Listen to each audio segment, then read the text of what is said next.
रजनी को बचपन से ही पेंटिंग का बहुत शौक था। वो हमेशा से ही पेंटर बनना चाहती थी, पर उसके माँ और पिताजी ने उसको कभी भी इस चीज के लिए सपोर्ट नहीं किया और उसकी शादी नीरव से हो गई।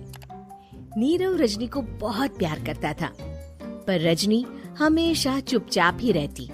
वो इस शादी से खुश नहीं थी। वो ये शादी नहीं करना चाहती थी। उसे तो हमेशा से पेंटर जो बनना था। अपने इस सपने को वो नहीं पूरा कर पाई, इसलिए वो हमेशा उदास रहती थी। रजनी, बहुत ही बढ़िया फिल्म लगी है, कल देखने चले? नहीं जी, कल मुझे बहुत काम है, मैं नहीं जा पाऊंगी। अच्छा तो कोई बात नहीं, संडे को चलते हैं। देखिए, मुझे फिल्म देखना पसंद नहीं है। आपको जाना है तो चले जाइए।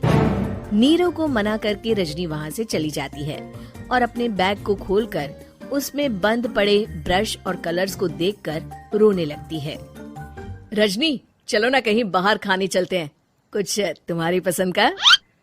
जी, मुझे नहीं जाना, मेरी तबीयत ठीक नहीं है। रजनी वहाँ से चली जाती है। नीरव को समझ नहीं आता कि रजनी उससे इतना दूर क्यों रहती है। वो जब भी उसके साथ वक्त बिताना चाहता है, रजनी कोई ना कोई बहाना बना देती है। एक दिन घर पर कोई नहीं था। रजनी घर का सारा काम जल्दी से खत्म कर लेती है। घर पर अकेले होने के कारण वो सोचती है कि वो आज पेंटिंग करेगी। वो अपने कमरे में जाकर पेंट ब्रशेस और कलर्स निकालकर जैसे ही कलर मिक्स कर रही होती है कि दरवाजे पर बेल बज जाती है। अब कौन आ गया इस वक्त? इतनी मुश्किल से तो मुझे पेंट करने का मौका मिला है। रजनी दरवाजा खोलती है तो उसकी सास अपनी सहेलियों के साथ खड़ी होती है और सब घर के अंदर आ जाते हैं। अरे बहू, सबको शरबत बनाकर पिला दे, बाहर तो बड़ी गर्मी है। उफ। जी।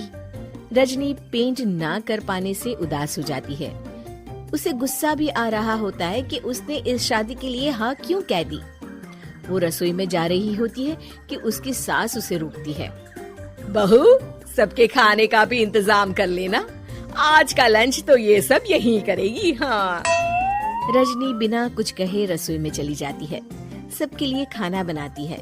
सब खाना खाते हैं और रजनी घड़ी देखती है कि ये सब कब जाएंगे ताकि वो अपनी पेंटिंग कर सके। जब शाम होती है तब सब चले जाते हैं अपने घर। अरे बहू, सब तेरे खाने की तो बहुत तारीफ कर रहे थे, सबको बहुत अच्छा लगा खाना। आपको मुझे सुबह बताना चाहिए था ना कि आपकी सहेलियां आ रही है।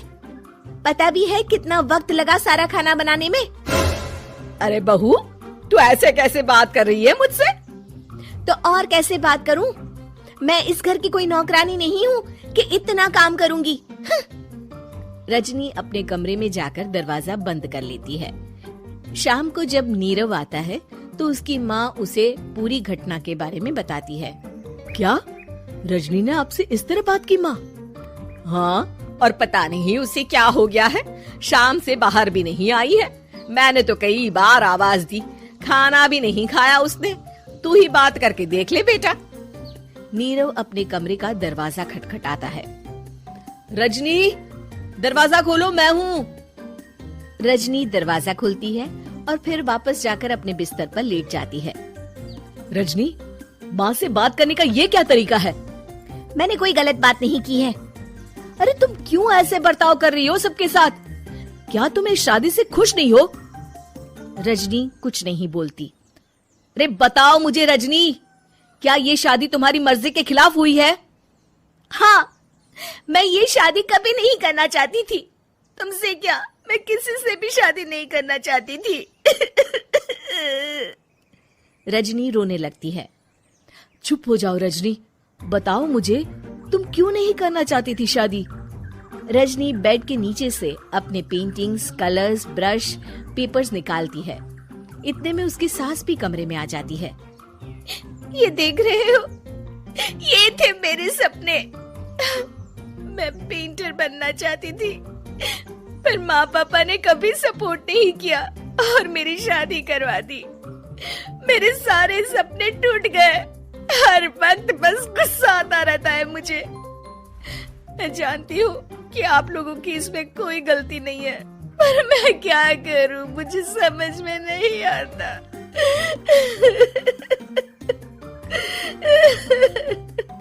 रजनी फूट फूट कर रोने लगती है। मुझे माफ कर दीजिए, आप दोनों के साथ मैं बहुत बुरा बर्ताव कर रही हूँ। अरे रजनी बेटा, चुप हो जाओ तुम। नीरव पानी लेकर आता है। ये लो पानी पियो और शांत हो जाओ। रजनी पानी पीती है और उसकी सास पेंटिंग्स देख रही होती है। अरे नीरव, हमें तो पता ही नहीं था कि हमारी बहू कलाकार है। अरे कितनी अच्छी पेंटिंग्स बनाई है, देखो तो। ये वाली तो मैं अपने कमरे में ले जाऊंगी। आपको ये पेंटिंग्स अच्छी लगी? अच्छी नहीं, बहुत अच्छी लगी। और तुमने हमें बताया क्यों नहीं? तुम जब चाहे पेंटिंग कर सकती हो रजनी। हम तुम्हारे सपनों को पूरा करने में तुम्हारा पूरा साथ देंगे। हाँ बेटा, हम कला की कद्र करते हैं। हम कलाकार तो नहीं, पर मुझे गर्व है कि मेरी बहू एक कलाकार है। रजनी, नीरव और सास तीनों हंस पड़ते।